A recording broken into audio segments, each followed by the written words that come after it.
No compromise. உங்க சைடுலயும் எங்க சைடுலயும். It's a GT promise. GT Holidays, South India's #1 travel brand. கைலாசாவின் Karthigai தீபத் திருவிழா 17 நாட்கள் சிறப்பு நேரலை சத் சங்கம் இரவு 7 மணிக்கு இணையுங்கள். இந்த நிலையில் நாளை சவுதி அரேபியாவுடைய மன்னர் விசிட் பண்ண போறார். எங்க? அமெரிக்காவுக்கு. அப்ப அவங்க ஆப்ரஹாம் அக்கார்ட்ல கையெழுத்து போட சொல்றாங்க. ஆனா இவங்க ஆப்ரஹாம் அக்கார்ட்ல கையெழுத்து போடுறதுக்கு யோசிக்கிறாங்க. ஏற்கனவே மொரோக்கோ ஆப்ரஹாமின் வழித்தோன்றல்கள்ல கையெழுத்து போட்டிருக்கிறாங்க. இவங்களுக்கு என்னன்னா அமெரிக்காவுக்கு ஆப்ரஹாம் அக்கார்டில் கையெழுத்து போட்டு விட்டால் ஒரு normalisation in between Saudi Arabia இஸ்ரேலுக்கு இடையிலே கொண்டு வந்து விட்டால் அவர்களுக்கு தேர் எக்ஸ்பெக்டிங் லாட் மோர், நிறைய எதிர்பார்க்குறாங்க. அப்படி ஒரு இதை கொண்டு வரணும் அப்படின்னு பார்க்குறாங்க. ஆனால் இன்றைக்கு காசாவினுடைய நிலைமை மிக மோசமாக இருக்கிறது. இப்போ இன்றைக்கு நேற்று வெளியிட்டிருக்கக்கூடிய இஸ்ரேலுடைய கடும் போக்குவாதி பென்கவின் ஃபெசிலில் சுமோட்ரிஸ் ஃபினான்ஸ் மினிஸ்டர் அவங்க என்ன சொல்லியிருக்காங்கன்னா, எந்த நிலையிலும் புதிய பலஸ்தீனம் அமையாது, அவர்கள் பயங்கரவாதிகள், நாம் அவர்களுக்கான ஒரு இடத்தை யூத ராஜ்யத்தில் எப்போதும் கொடுக்க போவதில்லை. இவங்க என்ன நினைக்கிறாங்க, ஒவ்வொரு நாடுகளிலும் இவங்களை அப்படியே தள்ளி விட்டாச்சுன்னா மக்கள் தொகை குறைஞ்சிட்டு நினைக்கிறாங்க. மக்கள் தொகை நீங்கள் 10-50 பேர்னா 500 பேர் அங்கே பிறக்குமே, இவ்வளோ பேர் அழிச்சிட்டிங்களே, 70,000 80,000 1 லட்சம் பேர் அழிக்கப்பட்டிருக்கிறார்கள். 1,73,000 80,000 பேர் நிரந்தர ஊனமுற்றிருக்கிறார்கள். நடக்க முடியாமல், இயலாமையில், கண் பார்வையற்று, கால் பார்வையற்று 3 லட்சம் பேர் பாதிக்கப்பட்டிருக்கு. இன்னும் அங்குள்ள கல்கருக்குள்ளே எல்லாம் நிறைய பேர் உடல்கள் கிடக்கிறது. 40,000 குழந்தைகளுக்கான உதவிகளை மறுப்பது, ரஃபா கேட்டை மூடி வைப்பது, அத்துமீறி தாக்குதல் நடத்துவது, 120 முறை வயலேட் பண்றது, 280 40 80 பேர் கொல்லப்பட்டிருக்கிறார்கள் ஆஃப்டர் தி சீஸ்ஃபயர். 50க்கும் மேற்பட்ட உலக நாடுகளில் 100 கோடிக்கும் அதிகமான ஆகாயம் தமிழ் பார்வையாளர்களுக்கு பேரன்பும் திருநன்றி. ஆகாயம் நேயர்களுக்கு வணக்கம். மூத்த பத்திரிகையாளர் திரு சுஃபியான் அவர்கள் நம்ம கூட இருக்காங்க. இந்த காசா சம்மந்தப்பட்ட பிரச்சனைகள் பற்றி நம்ம நிறைய பேசியிருக்கோம். ஆனாலுமே தினம் அங்கே ஏதாவது நடந்துக்கிட்டே தான் இருக்குது. தினம் அதை பற்றின செய்திகள் வந்துகிட்டே தான் இருக்குது. இதுக்கு ஒரு முடிவே இல்லையா, இல்லை அடுத்த கட்டமாக எப்படி இது நகரப்போகுது, இதெல்லாம் குறித்து பேச போகிறோம். வணக்கம் சார். சார், காசாவினுடைய நடவடிக்கைகள், செயல்பாடுகள் சமீபத்தில் எப்படி போயிட்டுருக்கு சார்? இது எல்லாரும் விரும்புகிற ஒன்று, அங்கே உள்ள சர்ச்சைகள் சண்டைகள்லாம் தீரணும் அப்படின்ட்டு, அதுக்கான வாய்ப்புகள் இருக்கா? இல்லை, இது முக்கியமாக நாங்கள் இப்போது பார்க்க போகிறது காசாவினுடைய பிரச்சனைகள் பேசும் பழங்கதைகளாக அது மாறிவிட்டதாக நினைக்க வேணாம். இப்போ கரண்டில் ஒரு எக்ஸிஸ்டிங் கிரைஸ், இருப்புக்கான ஒரு பிரச்சனையாகத்தான் அது போய்கொண்டிருக்கிறது. காசாவினுடைய விவகாரத்தில் இன்று காலை நமக்கு கிடைத்த தகவல், அமெரிக்கா ஒரு ISF என்று சொல்லக்கூடிய இன்டர்நேஷ்னல் தி ஸ்பெஷல் ஃபோர்ஸஸ், இது ஒரு கோலியேஷன் டீம். அமெரிக்கா மட்டுமல்ல, ஏனைய அரபு நாடுகள், குறிப்பாக பாகிஸ்தான், இந்தோனேஷியாவை அல்லாமல் சவுதி, துருக்கி போன்ற நாடுகளோடு 20,000க்கு உட்பட்ட ஒரு கோலியேஷன் ஃபோர்ஸ் அவங்க எஸ்டாப்ளிஷ் பண்ண போகிறாங்க. US said very clear, it's not a piece keeping force. இது பீஸ் கீப்பிங் ஃபோர்ஸ் இல்லை, அமைதிக்கான படை கிடையாது, படை இல்லை. இட் ஷுட் பி என்ஹான்ஸ்டு, அதாவது நடவடிக்கைகளை நிச்சயமாக மேற்கொள்ளும், உள்ளிருந்து வரக்கூடிய பொருட்களை மானிட்டரேட் பண்ணுவாங்க, யதார்த்தமாக நிலைகளை மாறுபவர்களை கண்காணிப்பார்கள். வித்தவுட் அதில் இஸ்ரேல் இருக்காது, அதையும் அவங்க தெளிவுபடுத்தியிருக்கிறாங்க. இந்த draft it is the pathway of new Palestinian era அப்படின்னு சொல்லியிருக்கிறாங்க. இது அடுத்த கட்ட நடவடிக்கைக்கு இது சாத்தியம், விடுதலை நோக்கி செல்லலாம் என்றும் பார்க்கப்படுகின்றது.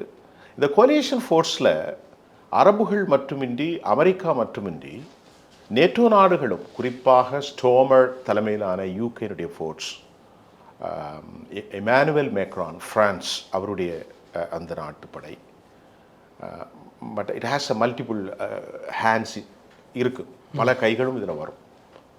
அப்படி வருகின்ற போது இதில் ஏற்றுக்கொள்வதற்கு 20 பாயிண்டில் ஹமாஸ் அந்த 20 21 அதுதான் அவங்க அக்செப்ட் பண்ணாங்க. அதில் இந்த கோலியேஷன் ஐஎஸ்ஐ பற்றி சொல்லப்படலை. இப்போ கொண்டு வந்தது ஹமாஸ் எதிர்க்கிறாங்க.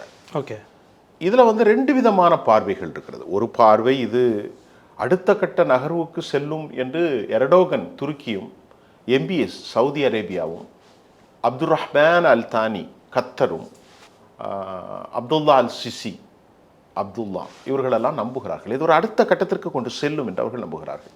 ஆனால் இதில் ஹமாஸுடைய தலைமையும் ஹமாஸினுடைய மற்றவர்களும் இதில் வேறு விதமான சூட்சமங்கள் இருக்கலாம் என்று அவர்கள் அதை ஏற்றுக்கொள்ள இன்னும் have a lot of reluctancy to accept this. அதை ஏற்றுக்கொள்வதில் தயக்கம் இருக்கிறது. வழக்கமாக ஹிஸ்புல்லாக்களும் ஹவுதிகளும் ஈரானுடைய சூப்பர் தலைமை, சுப்பீரியர் தலைமை இதை முழுமையாக நிராகரித்தது மட்டுமல்ல, அமெரிக்காவும் யூத சியோனிசமும் செய்கிற எந்த ஒரு விவகாரமும் அது முழுமையாக வெற்றி பெறாதுன்னா அது வழக்கமான அவர்களுக்கு ஆன்டி அமெரிக்கன் சியோனிஸ்ட் கொள்கை. அது ஒரு பக்கம். இந்த நிலையில் நாளை சவுதி அரேபியாவுடைய மன்னர் விசிட் பண்ண போகிறார். எங்கே? அமெரிக்காவுக்கு. அப்போ அவங்க அப்ரஹாம் அக்கார்டில் கையெழுத்து போட சொல்கிறாங்க. ஆனால் இவங்க அப்ரஹாம் அக்கார்டில் கையெழுத்து போடுறதுக்கு யோசிக்கிறாங்க. ஏற்கனவே மொரோக்கோ அப்ரஹாமின் வழித்தோன்றல்களில் கையெழுத்து போட்டிருக்கிறாங்க, மற்றவர்களும் கையெழுத்து போட்டிருக்கிறாங்க, யுனைடெட் அரபு எமிரேட்ஸ் போட்டிருக்காங்க.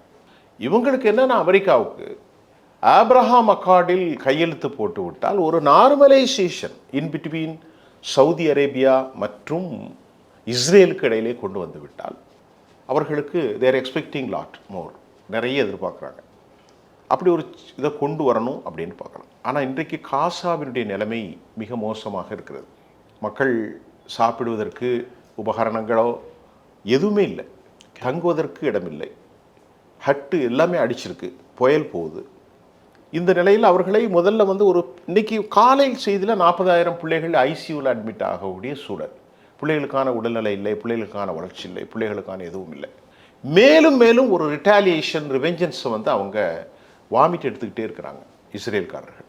இப்போ இஸ்ரேலுக்கு என்ன சொல்கிறாங்கன்னா, ஒரு ஏற்கனவே நீங்கள் இதை பலமுறை போட்டிருப்பீங்க, 1948 யுஎன் செக்யூரிட்டி கவுன்சில் த ரெசல்யூஷன், அதை கண்டிப்பாக அப்ளை பண்ணணும். 2 ஸ்டேட் சொல்யூஷன் கண்டிப்பாக வேணும், அப்படித்தான் யுஎன் சொல்லியிருக்கிறது. இப்போ இன்றைக்கு நேற்று வெளியிட்டிருக்கக்கூடிய இஸ்ரேலுடைய கடும் போக்குவாதி பென் கவீர், ஃபெசலில் சுமோட்ரிஸ் ஃபினான்ஸ் மினிஸ்டர், அவங்க என்ன சொல்லியிருக்காங்கன்னா, நிறைய சொல்லியிருக்காங்க, நான் கருப்பொருளை மட்டும் சொல்கிறேன். எந்த நிலையிலும் புதிய பலஸ்தீனம் அமையாது. அவர்கள் பயங்கரவாதிகள், அவர்கள் கொலையாளிகள், அவர்கள் அட்ராசிட்டி செய்பவர்கள். நாம் அவர்களுக்கான ஒரு இடத்தை யூத ராஜ்யத்தில் எப்போதும் கொடுக்க போவதில்லை. அவருடைய கவர்மெண்ட் தான் இப்போ நடக்கு. ஃபெசலில் சுமோட்ரிச்சும் பென் கவீரும் ஒரு வேறு சியோனிச கடும் போக்குவாதிகள். அவர்களின் ஆதரவில் தான் 61 எம்பிக்களை பெற்று ஆட்சி நடந்து கொண்டிருக்கிறது. இப்போ அவங்க என்ன சொல்கிறாங்க, இப்போ நாங்கள் பலஸ்தீனாவுக்கு இடம் கொடுக்க மாட்டோம், அவர்கள் சுயாதீனமாக, அமெரிக்கா என்ன சொல்லியிருக்கிறது, that is a pathway new இயரா, ஒரு செல்ஃப் டெட்டர்மினேஷன், சுயாதீனமாக நடவடிக்கை எடுக்கக்கூடிய அந்த மக்களுக்கான உரிமை வந்துவிடும், ஸ்டேட்ஹுட் அப்படிங்கிற மாதிரி ஒரு ஸ்டேட்ஹுட் அந்தஸ்தில். ஆனால் இவன் என்ன சொல்கிறான், இல்லை அவங்க வெளியேற்ற பண்ணும் அப்படின்னு சொல்லிட்டு இருக்கும்போது, சீஸ்ஃபயர் நடக்கும்போதே 120 முறை வயலேஷன் நடந்திருக்கு. அக்ரிமெண்ட்னா என்ன? சீஸ்ஃபயர்னா give an account of ceasefire. நம்ம 2 பேரும் சண்டை பிடிச்சிருக்கிறோம், சமாதானத்துக்கு வந்திருக்கிற போது நம்ம 2 பேரும் ஒரு ரீகன்சிலியேஷன் ப்ராசஸ் பண்ணால் நம்ம சமாதானமாக தானே இருக்கணும். அப்போ 120 முறை அந்த சீஸ்ஃபயரை வயலேட் பண்ணியிருக்காங்க. நான் இப்போ சொல்கிறது எல்லாமே ஃபைனல் உள்ளது, பழைய செய்திகள் அல்ல, இப்போ புதிய செய்திகள். சரி, பாயிண்ட் நம்பர் 1 இஸ்ரேல் செய்கிற தப்பு. 2வது தப்பு, அந்த ஃபோர்ஸ் ஃபுல்லாக வெளியேறணும்னு சொல்லியிருக்கிறாங்க. அதுக்கு முன்னாடி உயிரோடு இருந்த 20 ரெஃப்யூஜிஸ் இல்லை, அவங்க ஹோஸ்டேஜஸ் உயிரோடு கொடுத்துட்டாங்க. மீதி 28 சவங்களையும் ஒப்படைக்கப்பட்டு விட்டது. அதில் 1-2 இருக்கலாம் மேபி, அதுவும் கஷ்டப்பட்டு ஒப்படைச்சிட்டாங்க. அப்போ நீங்கள் வெளியே போகணுமா இல்லையா? அதானே சீஸ்ஃபயர். பேசினா 48 உடல்களை, 48 28 உடல்களையும் 20 அலைவாக இருக்கிறவங்களையும் ஒப்படைச்சாச்சு. பாயிண்ட் நம்பர் 1, நீங்கள் வெளியே போக மறுக்கிறீங்க. இன்றைக்கி கஸா டெரிட்டோரியில் 22,250 சதுர கிலோமீட்டர்கள் மொத்தம். அதில் கிட்டத்தட்ட 50% ஆக் பண்ணிடுறாங்க. Khan Younis, Philadelphi corridor, நெட்ஸோரிம், Rafah Gates, எல்லா இடத்துலையும் ஆக்குப்பை பண்ணியிருக்கிறான். மக்களை இன்னும் குண்டு போடுகிறார்கள். குண்டு போடல மேலே இருந்து 286 பேரை கொலை பண்ணியிருக்கிறாங்க, அழிச்சிருக்கிறாங்க. ஆஃப்டர் த சீஸ் ஃபயர் உலக தலைவர்கள் அனைவரும் கூடினாங்க, எல்லா தலைவரும் கூட எஜிப்தில் கைரோவில். அதற்கு பின்பும் இந்த அத்துமீறல் நடக்கிறது என்றால் இது நடந்தது, நான் சொல்லவில்லை. ஆனால் இது ரொம்ப ஒரு கொடூரமான ஒரு சூழல். இந்த சூழலில் தற்போது ஒரு unrest situation to be appear. நான் நினைக்கிறேன், ஐ திங்க் மேபி என்ன சொல்கிறது, ஒரு சமாதானம் இல்லாத அல்லது ஒரு அமைதி இல்லாத சூழல் தற்போது காணப்படுகிறது. இப்போது போகாத ஊருக்கு வழி சொல்வதை போன்று டிஸ்ஆர்ம், ஆயுதங்களை கீழே வைங்க. ஹமாஸ் ஹமாஸ் சொல்கிறாங்க. அமெரிக்கா முதல்ல என்ன சொல்லிச்சு, ஆயுதங்களை கீழே வைக்க முடியாது. அங்கே 16க்கும் மேற்பட்ட குழுக்கள் இருக்கிறாங்க, அவ்வளோவுமே ஆன்டி சோசியல் எலமெண்ட். ஹமாஸ் இங்கே வந்து இப்போ நேற்று வந்துட்டு ஹமாஸ் வந்து ஃபுல்லாக கண்ட்ரோல் பண்ணிட்டாங்க எங்கே அந்த இடத்த. ஹமாஸுடைய வேலை என்ன? ஹமாஸ் வந்து ஒரு தீவிரவாதிகள்னு சொல்கிறாங்க, பட் ஹமாஸ் ஒரு அட்மினிஸ்ட்ரேட்டிவ் பார்ட்டி. அவங்க வந்து எலெக்ஷனில் கண்டெஸ்ட் பண்ணி தான் வந்திருக்காங்க PLOவோடு. சும்மா ஹமாஸ் வரல. ஆயுதங்கள் தூக்குவதற்கு திணிக்கப்பட்டது. அந்த மக்கள் கிட்னாப் பண்ணப்பட்டார்கள், அந்த மக்கள் கொலை செய்யப்பட்டார்கள், வன்புணர்வுக்கு ஆளாக்கப்பட்டார்கள், வீடுகள் பறிக்கப்பட்டது, அநீதியாக அடிக்கப்பட்டார்கள். பல ஆயிரக்கணக்கான 20,000 பேர் இன்றும் சிறையிலே மறையிலே அநியாயமாக வைத்திருக்கிறார்கள். அட்ராசிட்டி, அபியூஸ்டு எல்லாம் நடந்தது. ஹமாஸ் தீவிரவாதிகளாக மாறக்கூடிய சூழ்நிலை யாசினுடைய தலைமையிலே அது உருவானது. PLO தலைமை மௌனியாகி போனது. அப்பாஸுடைய தலைமை தங்கள் மக்களை பாதுகாப்பதற்காக அவர்கள் எடுத்துக்கொண்ட அந்த நடவடிக்கையை தவிர யூத மக்களை கொலை செய்வதற்கு அவர்கள் இல்லை. யூத மக்களும் அப்படி இல்லை. ஒரு சூழல். இந்த சூழ்நிலையில் இவ்வளவு கடும்போக்காக இருக்கின்ற போது எப்படி நீங்கள் சமாதானம் ஏற்படும் என்று நம்புகிறீர்கள்? இதற்கிடையில் அமெரிக்கா டிராஃப்ட் ஃபைனல் பண்ணக்கூடிய நேரத்தில் ரீஅஃபார்மிங் அந்த செய்தி மறுபடியும் உறுதி செய்கிறார்கள் ரஷ்யாவும் சீனாவும். 2 ஸ்டேட் சொல்யூஷன் ஒன்று தான். நாளைக்கு வீட்டு அதிகாரம் கொண்டு வந்து அதை நீக்குவதற்கான வழிவகைகள் இருக்கின்றது. அது ரொம்ப முக்கியமான ஒரு விவகாரம்.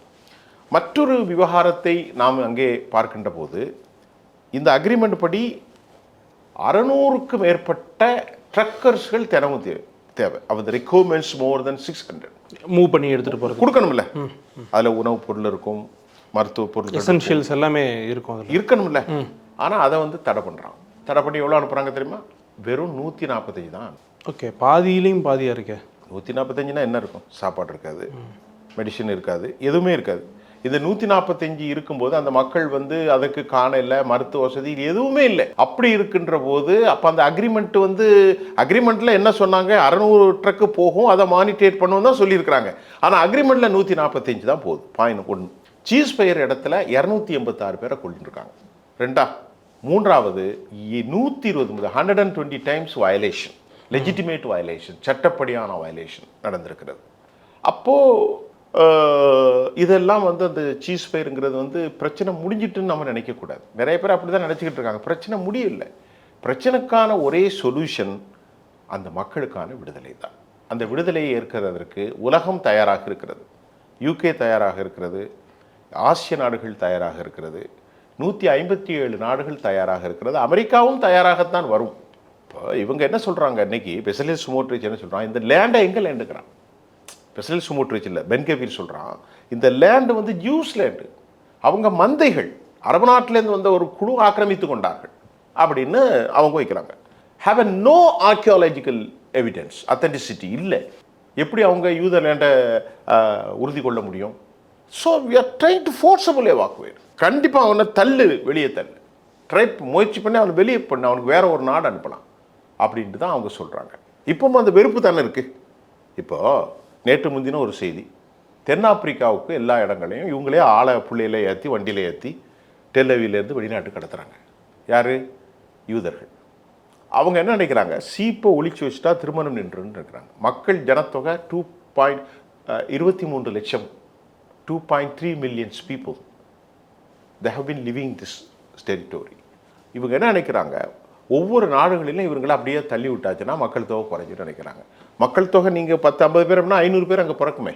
இவ்வளோ பேர் அழிச்சிட்டிங்களே. 70,000, 80,000, 1 லட்சம் பேர் அழிக்கப்பட்டிருக்கிறார்கள். 1,73,000 80,000 பேர் நிரந்தர ஊனமுற்றிருக்கிறார்கள். நடக்க முடியாமல், இயலாமையில், கண் பார்வையற்று, கால் பார்வையற்று 3 லட்சம் பேர் பாதிக்கப்பட்டிருக்கிறார்கள். இன்னும் அங்குள்ள கல்கற்களே எல்லாம் நிறைய பேர் உடல்கள் கிடக்கிறது. அதெல்லாம் அதில் நமக்கு எந்த விதமான ஒரு ரிப்போர்ட்டும் இல்லை. அப்படி இருக்கின்ற போது இன்னும் வெறுப்பை உமிழ்த்து 600 ட்ரக்கை வந்து நீங்கள் அனுப்ப மறுத்து 145 அனுப்புறது, 40,000 குழந்தைகளுக்கான உதவிகளை மறுப்பது, ரஃபா கேட்டை மூடி வைப்பது, அத்துமீறி தாக்குதல் நடத்துவது, 120 முறை வயலேட் பண்ணுறது, 280லேருந்து 40லேருந்து 80 பேர் கொல்லப்பட்டிருக்கிறார்கள் ஆஃப்டர் த சீஸ் ஃபயர். லாஸ்ட்டில் அக்டோபர் 10 தான் அந்த சீஸ் ஃபயரை இனிஷியேட் பண்ணான். அக்டோபர், இப்போ நவம்பர், கிட்டத்தட்ட ஒரு மாதத்துக்கு மேலே தாண்டிடுச்சு. ஒரு மாதம் நம்ம ஒரு 35-36 நாள் ஆச்சு. இன்னைக்கு 17ஆம் தேதி தானே, 37 நாள் ஆகும், 37-38 நாள் ஆகும். அப்போ வந்து அமெரிக்கா வந்து இப்போ சிக்கலில் இருக்குது. அப்போ இப்படிப்பட்ட பிரச்சனையில் இது தீர்ந்து விட்டது, இது ஒரு பெர்மனன்ட் சொல்யூஷன் அடுத்து வார் எஸ்கலேஷன் இல்லைன்னு எப்படி சொல்ல முடியும்? சொல்ல முடியுமா? முடியாது. இதுதான் தற்போதைய நிலைமை. சார், ஹமாஸ் வந்து ஒரு பக்கம் ரெபல் பண்ணிட்டு இருந்தாலும் இப்போ ஓரளவுக்கு பேச்சுவார்த்தைக்கு இணங்கி வந்துட்டாங்களா? அவங்க வந்து ஆயுதங்கள்லாம் கொடுத்துட்டு சரண்டர் ஆகிறதுக்கு ரெடியாக இருக்கிறாங்களா? அதை தான் நான் இப்போ சொன்னேன். ஹமாஸ் வந்து என்ன செய்கிறாங்க, நாங்கள் எங்களுடைய வார்த்தைகளை காப்பாற்றிட்டோம், நீங்கள் சொன்னீங்க, நாங்கள் ஆயுதங்களை சண்டை போடலை, எங்கள் மக்களை நாங்கள் பார்த்துக்கிட்டு இருக்கோம், நாங்கள் ஒரு democratic force, we protect our people, எங்கள் மக்களை நாங்கள் காக்க வேண்டும். இதுக்கு மேலே நாங்கள் அவலப்பட வேண்டியது ஒன்றும் இல்லை. 90% வீடு அழிஞ்சு போச்சு. கிட்டத்தட்ட 887 ஸ்கூல் காலி, டீச்சர்ஸ் கிடையாது, எதுவுமே இல்லை. 36 பெரிய மருத்துவமனைகள் முழுமையாக அழிந்து போய்விட்டது. நல்ல குடிநீர் இல்லை, சாலைகள் இல்லை, குழந்தைகள் பெற்றுக்கொள்வதற்கு தாய்மார்களுக்கு செவிலியர்கள் இல்லை, மருந்துகள் இல்லை, தங்குவதற்கு ஹட் இல்லை, எதுவுமே இல்லை. அப்படி என்றால் ஆன்டி சோசியல் எலமெண்ட்ஸில் அங்கே இருக்கிறது. சஹாபாஸ் குரூப்னு சில குரூப் இருக்கிறாங்க. அவங்க வேலை இருப்பதையும் தெப்ட் பண்ணி ஓடுறது, திருடிட்டு போகிறது, அவங்கள கண்ட்ரோல் பண்ணணும், ரெஸ்டப் பண்ணணும். நாங்கள் ஒரு போலீஸ், இந்த ரீஜன், இந்த பகுதியினுடைய போலீஸ் நாங்கள். We protect our people, we maintain the land order. நாங்கள் எப்படி ஆயுதத்தை வைக்க முடியும்? உங்களை சுடுவதற்கு ஆயுதம் எங்கள்கிட்ட இல்லை. எங்கள் மக்களை காப்பாற்றிக் கொள்வதற்கு இப்போ ஹமாஸ் ஒவ்வொரு இடமா போகிறாங்க, அங்கே போய் பாருங்க, போயிட்டு ரேட் அதிகமாக விற்கிறேன்னு கம்ப்ளைண்ட் இருந்தால் உடனே நடவடிக்கை எடுக்கிறாங்க. நிறைய உளவாளிகள் இஸ்ரேலுக்கு காட்டி கொடுத்தவர்களை அவர்கள் கொண்டு தான் இருக்கிறார்கள். ஈரான்லேயும் அதான் நடந்துகிட்டு இருக்கு. அப்போ இவன் என்ன பார்க்குறான் இஸ்ரேல்னா, ஹமாஸை முழுமையாக டிஸ்ட்ராக்ஷன், டிஸ்மேண்டட், அழிக்கணும், அனிஹிலேட் ஃப்ரம் த டெரிட்டோரியல், அங்கேருந்து தொடச்சி எறிஞ்சிடணும் அப்படின்னு பார்க்குறான். அதுக்கு அவங்க தயாராக இல்லை. நாங்கள் எப்போதும் ஆயுதத்தை கீழே வைக்கிறது இல்லைன்னு அமெரிக்காவும் இருக்குது. ஆனால் இப்போது நேற்று நள்ளிரவு வரைக்கும் நீங்கள் ஆயுதத்தை கீழே வச்சா தான் வந்து இது முடியும் அப்படின்னு சொல்கிறாங்க. இதுதான் தற்போது நிலையாக இருக்கிறது. இப்போ அடுத்த கட்டம், இந்த ஹமாஸை டிபெண்ட் பண்ணி தான் ஹவுதிகளும் ஹிஸ்புல்லாக்களும் ஈரானும் இருக்கிறார்கள். ஹிஸ்புல்லா வந்து அன்சருல்லா, ஹிஸ்புல்லாவுடைய தலைவர் அப்துல் மாலிக் அல் ஹவுதி, அவர் steadfast with their own ideology. Hassan Nasrallah, Ali Karari, பாத்ஷுகூர் போன்ற முக்கியமான தலைவர்கள் கொல்லப்பட்டு விட்டார்கள். ஹிஸ்புல்லா பெரிய ஆர்மி, அது 2006 ஓட விரட்டினாங்க. இப்போ இந்த போரில் ஈரான்லேயும் கூட அணு ஆயுதத்துக்கு எதிராக பல பேர் கொல்லப்பட்டிருக்கிறார்கள். ஈரானுடைய அப்பாஸ் அராகச்சி, ஈரானுடைய சுஹைல் கலிபாப், ஈரானுடைய இராணுவ தலைமைகள், ஐஆர்ஜிசியினுடைய தலைவர்கள், சூப்பர் தலைவர் அலி அப்துல் கமெனி, எல்லோருமே அமெரிக்காவோடு நாங்கள் எப்போதும் பலஸ்தீனத்திற்கு ஆதரவு, பலஸ்தீனர் விடுதலை உண்டு எங்கள் நோக்கம், நாங்கள் எந்த நேரமும் யூதர்களை கருவறுக்காமல் விடமாட்டோம் என்று அவர்கள் இப்பொழுது 24/7 ஏவுகணைகளை தயார் செய்துட்டு இருக்கிறாங்க, ரஷ்யாவை மாதிரி. ஓகே, அப்போ அந்த இடத்துல அமைதி வரலன்னு தான் அர்த்தம். ஆயுதங்கள் எப்படி கவிழ்க்கப்படுகிறதுனா, ஈராக் வழியாக, ஈராக்கில் சியாட்டி ஹிஸ்புல்லான்னு ஒன்று இருக்கிறாங்க, ரொம்ப வலிமையான ஃபோர்ஸ். அவர்கள் மூலமாக சிரியாவுக்குள்ள இட்லி அந்த பகுதிகளில் அப்படியே வந்து அது லெபனானுடைய எல்லையினாக ஆயுதங்களை கடத்தப்பட்டு லெபனானுக்குள் வருகிறது. லெபனானில் வந்தால் அந்த ஆயுதங்கள் யாருக்கு வரும்? ஹிஸ்புல்லாவுக்கு வந்துவிடும். ஹிஸ்புல்லா வலிமை அடையும். அவங்கள எந்த சிஐஏயோ மொசாத்தோ சின்பட்டோ அமாண்டோ எதுவுமே கண்டுபிடிக்க முடியாத அளவுக்கு வலிமையான ஃபோர்ஸாக இருக்கிறாங்க. யார்? ஹவுதிகள். ஹவுதிஸ் செங்கடலில் கடுமையான தாக்குதல் நடத்தியிருப்பதெல்லாம் பார்த்துருப்பீங்க வரலாற்றில். 1700 முறை தாக்கி கையெழுத்து போட்டு கொடுத்துட்டு காம்ப்ரமைஸாக போனாங்க அமெரிக்கா. ஹரி ட்ரூமன், வில்சன் போன்ற கப்பல்களெல்லாம் பேக்கப் பின்னால் போயிட்டாங்க. அப்படிப்பட்ட படைகளாக உருவாயிட்டாங்க. உலகத்தில் தனி இராணுவமாக இப்போ இருக்கிறது ஒன்று தான், இஸ்ரேல் தான். இஸ்ரேலுக்கு ஒரே நன்மை என்னென்னா, சமாதானமாக போயிடுறது தான். இல்லைன்னா நாட்டின் பொருளாதாரம் அழிஞ்சு போயிடும். ஏகப்பட்ட ஷட் டவுன் ஆகிருக்கு. அவங்களுடைய கடன் மட்டும் 30 லட்சம் கோடி இருக்குது. இந்த போரில் மட்டும் 236 பில்லியன் குரோர்ஸ். இந்த மக்களை கொல்றதுக்கு அமெரிக்கா அளித்த ஆயுதங்கள் 900 கார்கோ விமானங்கள். அவங்க டிவியில் நிறைய பேர் பேசியிருக்காங்க, சொல்லியிருப்பாங்க, என்னை விட நிறைய சொல்லியிருப்பாங்க, நான் ஒன்றும் புதுசாக சொல்ல போகிறதில்ல. 900 கார்கோ விமானங்களிலும் 150, இதான் கடைசி இந்த செய்தி, 150 ஷிப்லையும் மெனிஷன்ஸ், மெர்கோவா டேக்கர்ஸ், மிசைல், எல்லாமே ட்ரோன் சிஸ்டம்ஸ் எல்லாம் அமெரிக்கா அனுப்பினாங்க. They providing more funding for this battle. அந்த போருக்கு எல்லாமே அமெரிக்கா தான் கொடுத்தது. இன்றைக்கி அமெரிக்கா தெரிஞ்சு போச்சு, இனி நமக்கு கொடுக்குறதுக்கு நம்மகிட்ட முடியாது, இவங்களை ஜெயிக்க முடியாதுன்னு. ஜெயிக்கல, ஜெயிச்சிருந்தால் சமாதானம் வந்திருக்கலாம்ல. இதுதான் தற்போது நிலைமை. யூதர்கள் நம்பிக்கைக்குரியவர்களாக எனக்கு தெரியவில்லை. வரலாற்றில் அவர்கள் அப்படித்தான் இருக்கிறார்கள். ஓகே, உங்களுடைய பார்வையில்? என்னுடைய பார்வையில் பொதுவாக வரலாற்று அவர்கள் அப்படித்தான் இருப்பார்கள், அப்படித்தான் நடக்கிறது. மாறு செய்கிறது, தவறான விஷயம் செய்வது, ஒரு காம்ப்ரமைஸாக வந்துடணும். இப்போ என்ன சொல்கிறாங்க, பிரான்ஸ் என்ன சொல்கிறது, இமானுவேல் மேக்ரான், நம்ம நிறைய பேசலாம், பட் நேரம் கருதி தானே முடியும். இந்த பலஸ்தீன நாடு அமைதி யூதர்களுக்கு நன்மையாக அமையும், இனி அந்த பிரச்சனை முடிஞ்சிடும் அப்படின்ட்டு. இவங்க என்ன நினைக்கிறாங்க, ஆப்ரஹாம் அக்காடு கொண்டு வரணும். இவங்களுக்கு என்ன நினைக்கிறா, இந்த கிரேட்டர் இஸ்ரேல்னு ஒரு திட்டம் இருக்குது. எல்லாம் எங்கள் நாடு தான். இஸ்ரேலு எங்கள் நாடு மட்டுமில்லை, பலஸ்தீன் எங்கள் நாடு, பக்கத்தில் கோலான் குன்றுகளை தாண்டி சிரியா எங்கள் நாடு, லெபனானில் எங்கள் பகுதி இருக்கிறது, ஜொர்டானில் எங்கள் பகுதி இருக்கிறது, எகிப்தில் சினாய் தேசம் வரைக்கும் எங்கள் பகுதி இருக்கிறது. அப்படி தான் சொல்லுவாங்க. இதற்கு எல்லையே அல்ல. பெஞ்சமின் நெத்தன்யாகு ஆட்சியிலிருந்து போகும் வரை இதற்கான தீர்வு இல்லை என்பது தான் மிக முக்கியம். பொதுவாக ஜியோ பாலிட்டிக்ஸ் அப்படின்றது வந்து ஒரு பெரிய சப்ஜெக்ட்டு. அதை நம்ம ஒரு 15-20 மினிட்ஸ் சொல்கிறதுன்றது ஒரு சேலஞ்சான விஷயந்தான். நீங்கள் வந்து ரொம்ப எளிமையாக ஒரு நல்ல ஒரு உச்சரிப்போட எல்லாரும் சொல்லியிருக்கீங்க. அந்த தகவல் பயனுள்ளதாக இருக்கும்னு நினைக்கிறேன். நன்றி சார். ரொம்ப மகிழ்ச்சி. ஆஹா, நோ காம்ப்ரமைஸ். உங்க சைடுலயும் எங்க சைடுலயும். It's a GT promise. GT Holidays, South India's #1 travel brand. கைலாசாவின் Karthigai தீபத் திருவிழா 17 நாட்கள் சிறப்பு நேரலை சத்சங்கம் இரவு 7 மணிக்கு. இணையுங்கள்.